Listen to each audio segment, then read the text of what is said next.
Welcome to Fierce and Fearless, the go-to podcast for the modern, unstoppable woman.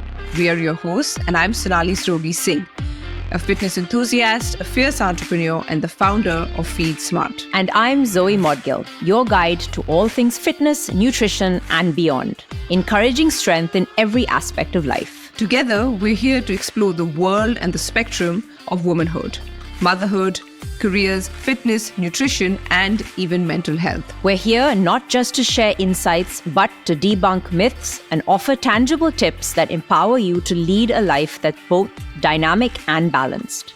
So get ready to explore new perspectives. Let's dive in. Hi guys, welcome back to Fierce and Fearless. I am Zoe, your host, and I'm joined by Sonali. Today we are going to be doing the power of protein, the myths, the muscles, and modern health. Okay, this is one close to my heart. We are going to be unpacking everything about protein, why it's crucial, how it's completely misunderstood, why, especially as women, we need to rethink our protein intake. Because shaking up some common myths are what we're going to do. We're going to reveal how protein really plays into your fitness and beauty regime. So let's get pumped, as I like to say. Hello. Hi, everyone. So we all know that there is a gap, right? And there are enough studies and there's enough data to say that there is an absolutely significant gap in how much of protein is consumed by an average Indian, almost 60% deficient in kids and adults, right?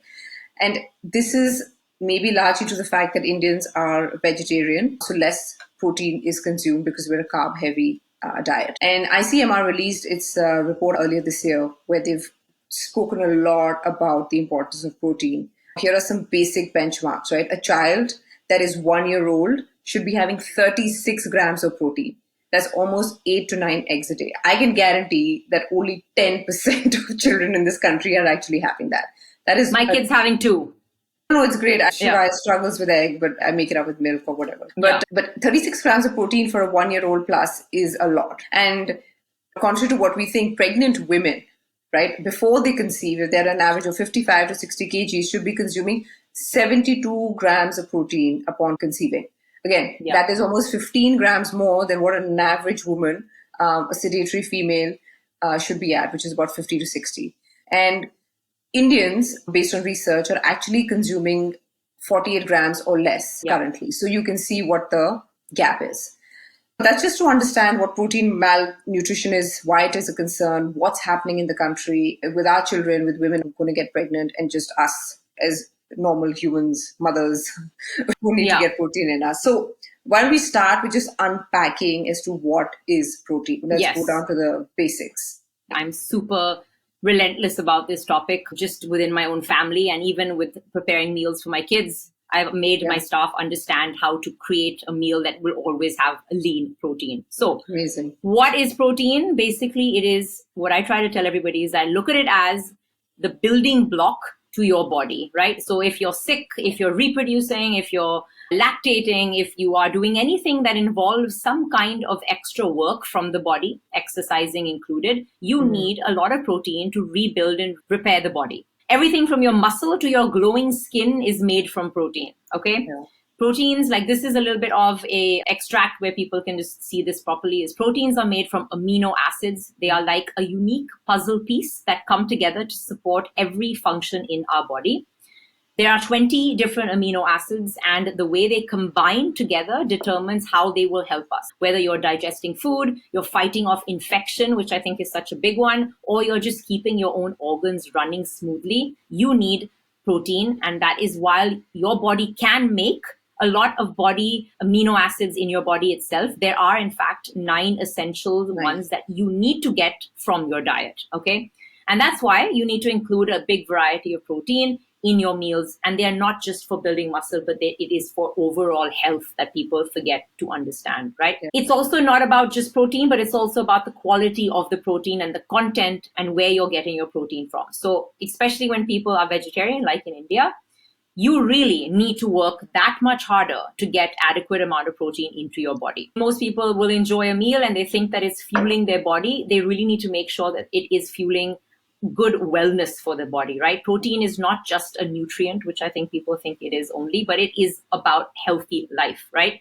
stick around because this is what we're going to break down together, and understanding things like why we might eat more protein. So this is important now that you understand what protein is, and it is something that I drill into everybody. The standard amount of protein, if you are, like you touched upon, a sedentary, which honestly in this world of tech and online work, most people are sitting all day, is 0.8 grams per single kg of body weight.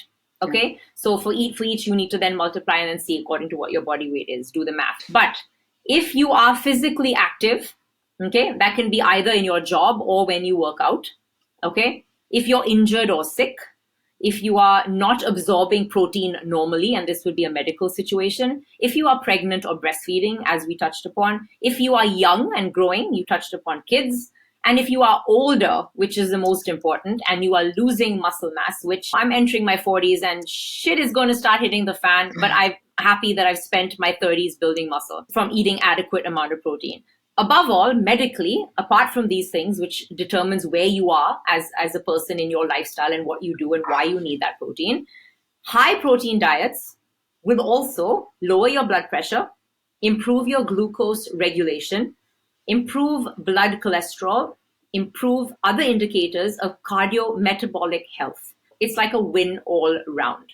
Now, I think you should touch on this one because I know it's your favorite topic about the aging and the connection between protein. Yeah. No, and I find that all of this data, and it is scientific data, and because I have this constant fight with my parents. They just don't get it. That it is the only thing that and is we going didn't to hold invent it. this, right? Yeah, We didn't exactly. invent these stats. That's a bizarre thing.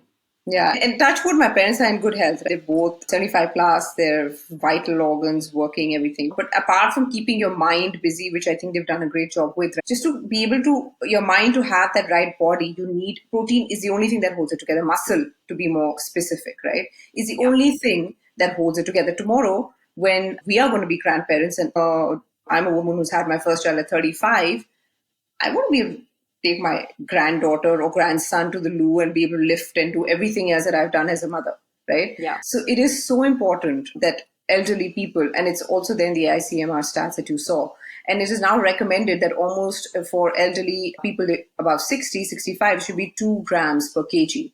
That's a lot, right? That's, by the way, the equivalent to an athlete. Exactly. Yeah, because you're just post 40, like you said, everything starts depleting even faster, right? Nothing is being held together. Muscle is that only thing that will put it all together, give you that skin elasticity, give you that toned look. But do you know what it does actually? What it is about having muscle, which is bizarre, is that muscle burns calories at rest. Yeah. You don't have to be moving at all. That's why strength training in the calorie burn moment when you're exercising, people are like, oh, I only did 300 calories in 45 minutes of strength training. It can't be that hard. It's because your body is not burning and working hardest then. It takes that much longer to recover, which means through the day, your body is burning an extra amount of calories to recover from that wear and tear that you did in exercise, in strength training. Yeah.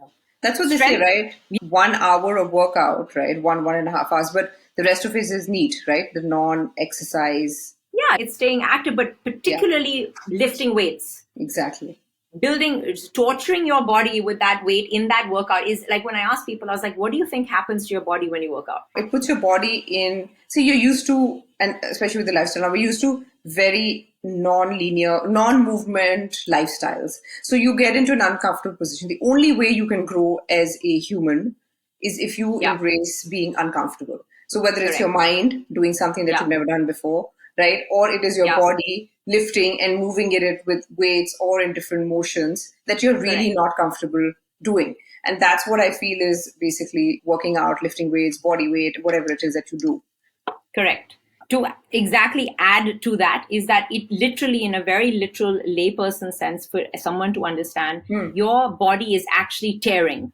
Right. You want to imagine like your hair is like a muscle fiber. It's actually splitting in half every time you exercise and you create that burn in the body and you're lifting weights. You're actually causing micro tears in your fibers, in your connective tissue, in your muscle. Now, how does that repair? Protein, right? It's a repairing agent. So that is why that whole window of bringing that together into rebuilding. And rebuilding doesn't happen in the moment. It happens in your rest time. which is what people don't understand. So they're not actually working their bodies and building them in the gym. They're actually doing that post that with recovery and rest. Exactly. Okay. So I think we've very enthusiastically told people what and why protein is all about, right? I think because this is something that day in, day out, you want to talk a bit about the whole muscle building, myth busting, oh, you're going to become bulky. Give my own thoughts on that because I'm always bulkier chicks. I've had issues with that too. Yeah. Go for it. Why do you think that protein and muscle building or strength training, like because I have this problem with a lot of clients, what is the first thing that comes to your mind when I say that you need to lift really heavy weights and you need to have adequate amount of protein? The way I think now is very different to what I did when I didn't know at that time. And this is, if I go back about 10, 12 years ago, it was the immediate association is that it's going to bulk me up and make me look like this. And that's what it does. And that's probably because of conditioning. It's what we've seen on TV. It's what we've heard. But it's probably the complete opposite of what the reality is. Now, after doing research and obviously lifting and getting into strength training, I know it's the opposite. But I know that people who have not researched this, who don't have an idea, that's the first image they come. It's just like this massive, bulky man at the gym, and they don't want to be a bodybuilder. A bodybuilder. I've been called a bodybuilder a lot, in fact. And then it's been so much so that I'll bump into a person and they'll be like, "Oh my God, you're so small." And I'm like, what? Because on screen, firstly, you look a lot bigger, but people automatically think that, oh, she's got muscle, so she must be a really big person. Yeah. But when they see me in real, they're like, oh my God, you're like 5'3" and tiny. Like, what the hell's wrong with you? It touches upon the point that you brought up about this misconception about everybody looking so ripped on all the advertising bottles for protein shakes. I wish it was that easy to build muscle and look lean. Mind you, I think it's important for me to mention here also about can get bulky, but you need to be eating a lot of calories. Now, bodybuilders have an on and off point in their season where they bulk up, they eat a lot. And during that time, what do? They actually lift a lot heavier. They're able to push their body, because when people come to me and they're like, I want to, get toned and I want to get really lean, but I'm only going to eat like 800, 900, 1,000 calories a day. And I'll be like, you know what? Don't work out. Stay as you are, right? Do what you're doing. That's just not going to work, because fuel is what pushes building muscle. Without the fuel, you can't build. Your body then starts to break into your other vital nutrition in the body, or your other sort of like growth and tissues, etc., all like including your muscle, whatever you do have starts to break down when you're on a calorie deficit and you're trying to push your body, which nearly every woman does at some point in their life. What they don't understand is that women who do that professionally, like bodybuilders, for instance, it is a programmed, seasoned thing for a very short period of time. They then start a calorie deficit where the muscle is already built because they've already eaten enough fuel to fuel that. So there's so much knowledge that is not there around understanding bulking. Bulking and getting big is a really difficult thing to do, especially for women, because we are not designed that way. We do not have the hormone testosterone, which helps us build muscle. We have to fight that with our bodies in order to build it. And what's interesting is that when you start inculcating good amount of protein, the amount you eat automatically goes down, right? I think in the last 3 months, I have calculatedly put in 70 grams of protein plus in my body every day. And I have seen it is the hardest thing you can do as a vegetarian. And honestly, I'm down to one proper meal and 2 sub meals a day. And that's enough. Yeah. Because if you're eating that much of protein, it's just going to sustain you. And the minute that change happened, like the minute because me saying it or you saying it, people, that's not possible. How can you not eat 3 meals a day? That's because it's all carb-led, right? The minute you switch that around, your body automatically doesn't need more food, right? Okay, correct. What I think is important for us also to just remember and put it out there for everybody is that if we can understand protein in different ways, there are ways in which why you would be having protein to build muscle is one of the areas which we've touched upon, right? And why it's important to have it within that 48-hour, even 24, even few hours post a workout is because it's repairing the body, right? And we want that to build back stronger. Yeah. There is also protein for losing fat, which is interesting, and the reason for that you actually touched upon, but I can actually add to that, is that when you eat more protein, you will feel longer and fuller for longer. right? Which you just said, because you feel like you're eating a lot more. And the reason for that is because actually your body has to work harder to digest that, is what is happening, right? Yeah, it's the hardest macro to break down. It's much harder to digest, right? So you basically tend to feel less hungry because you're still full. You're still, your nutrients are still being absorbed by the body, right? So what also happens is that protein is also and helps you hang on to lean muscle mass that you have or that you have built already whilst you're losing fat. So when you're basically in a significant, for instance, energy deficit, right, your body will try to throw out everything from the body, such as fat, bone, muscle, hormones, all the stuff that you actually need, right? And it doesn't tend to throw out just the fat and keep the muscle unless you eat protein, because that is the agent that holds it all together, like we touched upon, right? So if you are, I mean, we can sum this up, Sonali, you can sum it up actually, because I think like putting these things all together where I've just added my own little bits, is that what this actually means for you, because you've understood it, because this is something that I play with, but I think even for our listeners, it makes sense to hear it like this, which is what we put together. Yeah, it basically means you have to try different kinds of protein. Zoe said there are 20 amino acids, so you have to eat. Every protein has a different makeup of amino acids. So try different kinds of protein, inculcate in your diet. If you're over 65, eat more protein. If you're a plant-based eater, you need to plan your meal. And if you're an athlete, of course, then we suggest a portion of lean meat at every meal.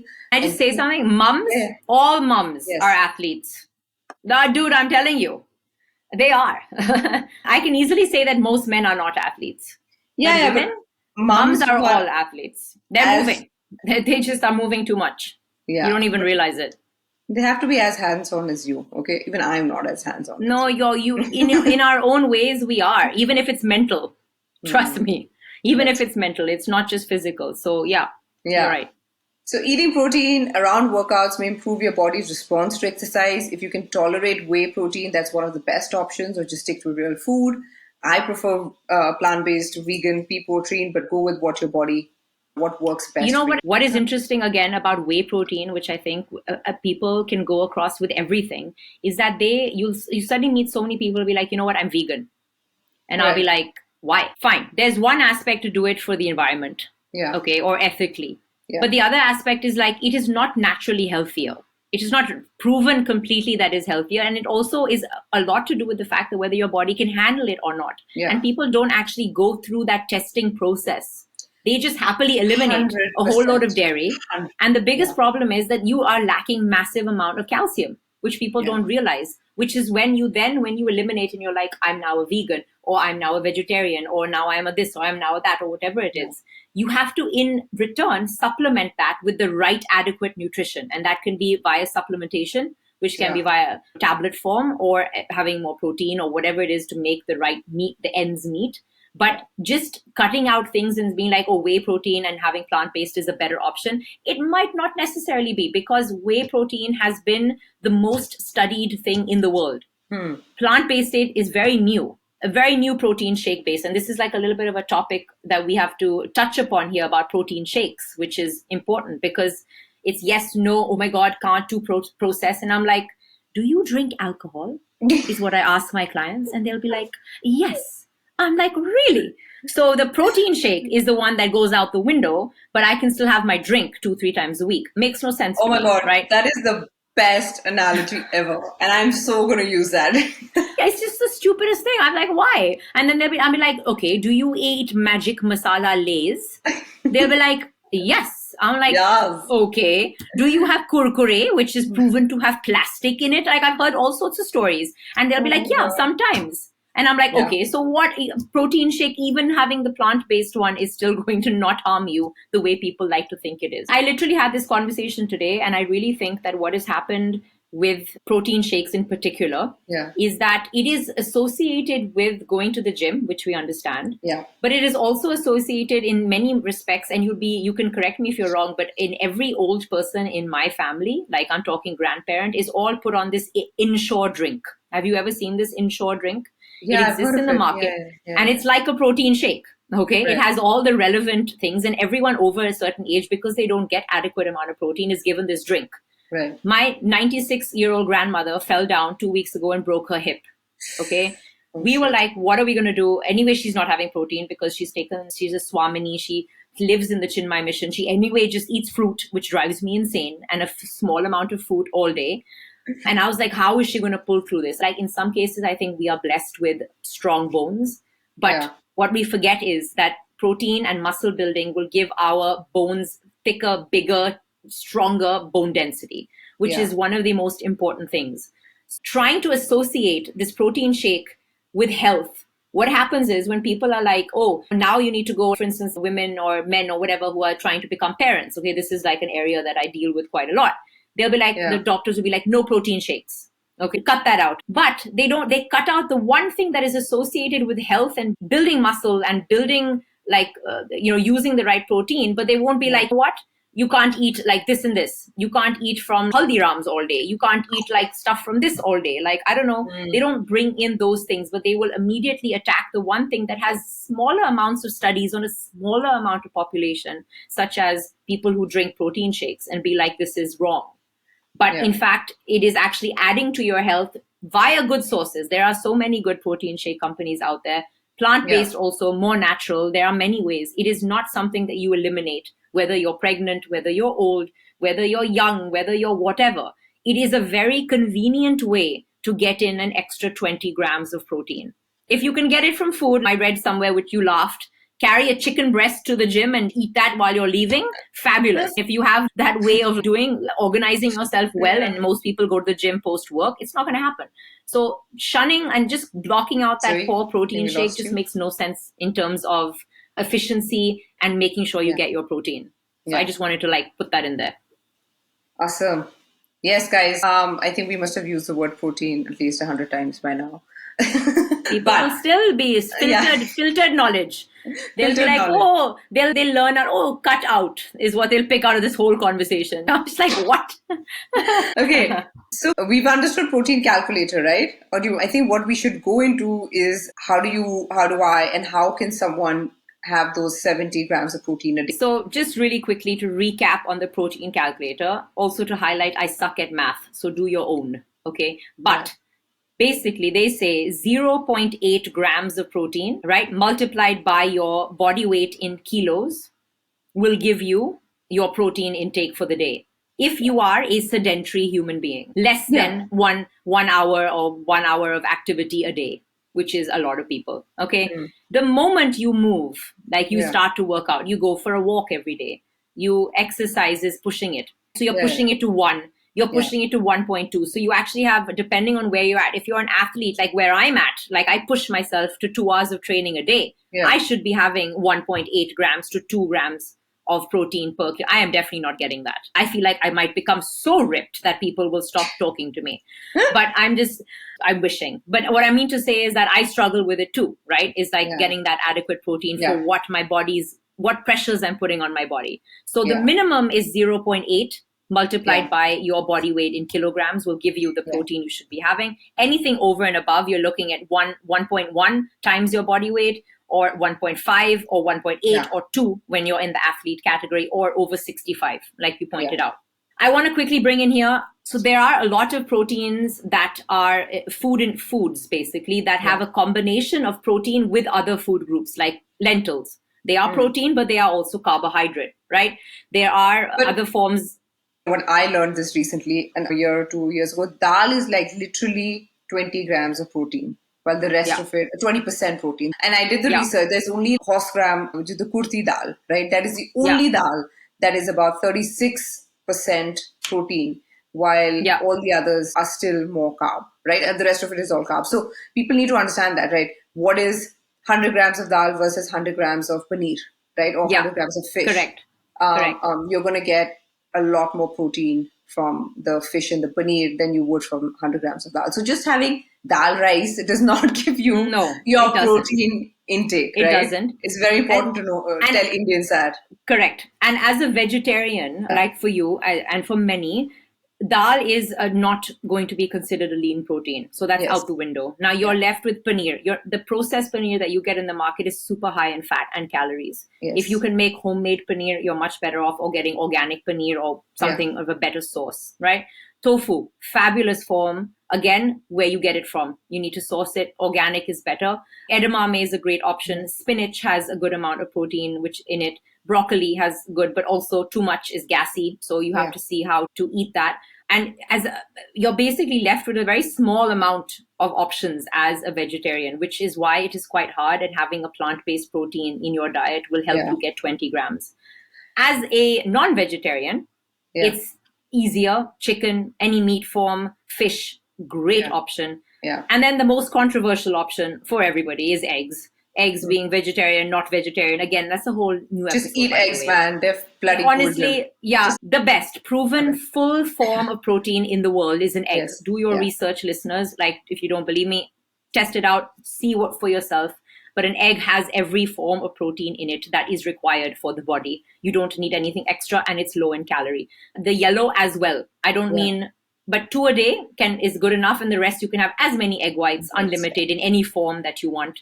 Just every piece of food that you create, just shove in one of these elements. It's very simple.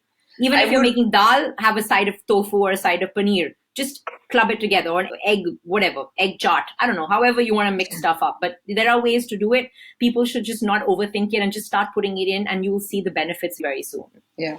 And a few hacks that I've done as a vegetarian to increase my protein is I've started sprouting my dals, because I feel lentils and chanas give me a fair amount of gas. It doesn't go down too well, right? They do. Yeah. So I started sprouting them. Like if I'm just cooking dal, right, I'll sprout it a couple of days, or rajma or chana, I'll sprout it, and easier to digest. It's amazing, and the bioavailability is just so much better. Then on millets, right? Of course, include millets, right? If you're having roti, just go with millets. And I've also realized that mixing too many millets are also heavier. So now I've started trying single grain millets, like just a ragi roti, just amaranth. They go down better, and it's so much easier on the body. And millets are like a proven new superfood around the world. Yeah. And the last thing that I've started doing is just adding my protein powder in the food I eat, right? Like, you're making your roti, just add some in. Or you're making your tikkis, add and this is what I do for Shivaya, right? It's very dairy heavy. She likes it, but not. I struggle with giving her protein. And now 30 grams, I was like capping it at about 20, 30 grams is a lot, right? Yeah. So to be able to give that, I've had to mask the protein.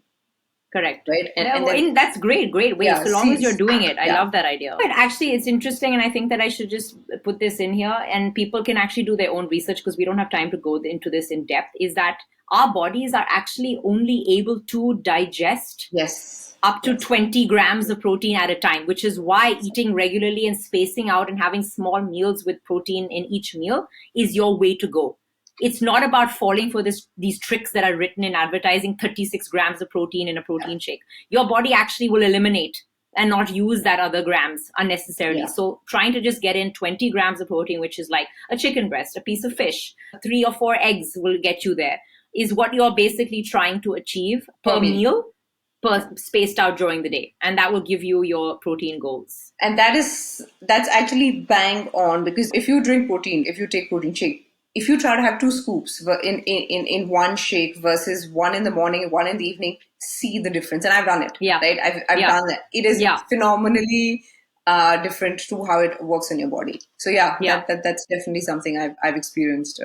Is 20 grams, 20, 1 scoop is what your body can take. True. Before we close today's session, I've got some food for thought that's really close to my heart, as I pointed out quite a few times. As a trainer, I'm relentless about protein. It's my secret weapon for achieving visible results.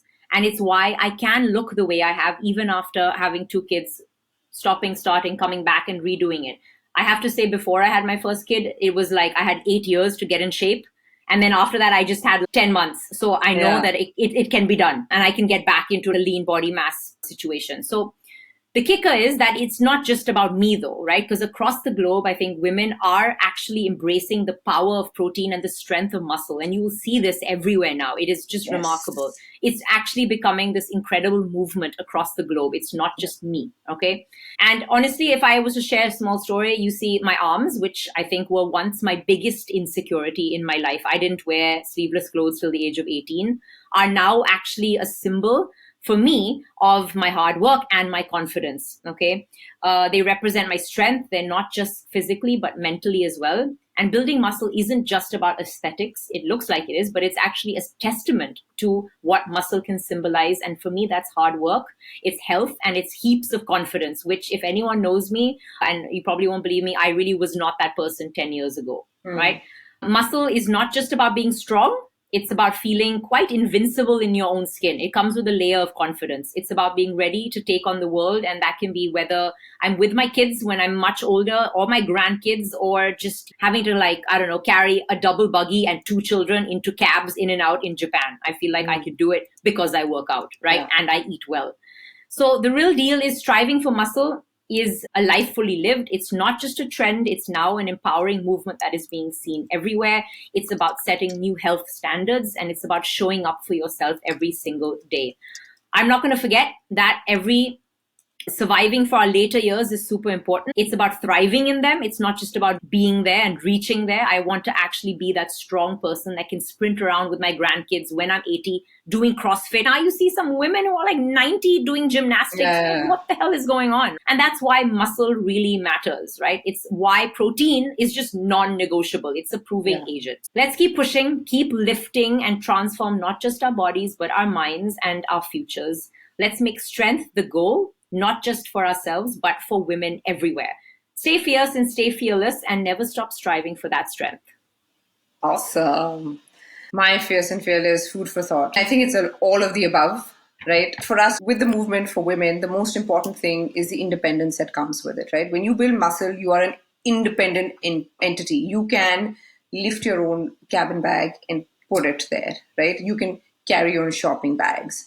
I don't need some man to put my luggage out and excuse me, can you help me? No, let me get that for you. And we don't need to be dependent, right? We don't need to be financially dependent. We don't need to be physically dependent. So just get that. And if muscle is the solution for that, then build it. And it's a great feeling. So whether you get bulky, whether you don't get bulky, but if that is what leads you to be independent, to be able to be a single mom if you are, or to travel on your own and to be fully confident, right? To be out there, then do it. And please understand that walking in yoga is just not building muscle. It's not going to build you muscle. It's important and it does amazing things to your body and mind, but muscle is muscle. You have to lift weights. You have to push your limits. So get out there, do it. And a firm handshake is very important. I don't like women, and I don't like people with the limpy handshake. And I was like, oh my God, I so agree with you. Yeah. And I just want to say, by the way, you said that if you get bulky or don't get bulky, by the way, if you're getting bulky, you're eating too damn much. Right. Let me just be honest. There's no other way. Yeah, there's just no other way. You're just eating too much. So you have to look into your nutrition. Yeah, bodies are different. Right? You might have a pear shape, you might have a V shape, you might have arms have been my insecurity for the longest time. And I'm just about getting them right. Yeah, and wearing sleeveless. But yeah, guys, it's a sign of independence. Who you are now, who you will be as a grandmom, who you will be as a person. Get that going, eat protein and build muscle. Yeah, thank you. Thank you. Guys. Ciao. Thank you. Bye. And that wraps up another episode of Fierce and Fearless. Thank you for tuning in and joining us on this journey. We hope you're going to walk away with some great insights, feel absolutely inspired, and ready to challenge norms. Come on then, just go and make your mark. Don't forget to subscribe to stay updated on all our latest episodes. And if you loved what you heard today, please leave us a review. And if you've got questions or you want us to discuss certain topics, just reach out to us. You can send us a message on our social media handles, Zoe Modgill or Feed Smart. We absolutely love hearing from you. Until next time, stay fierce, stay fearless, and remember, every small step is part of your bigger journey.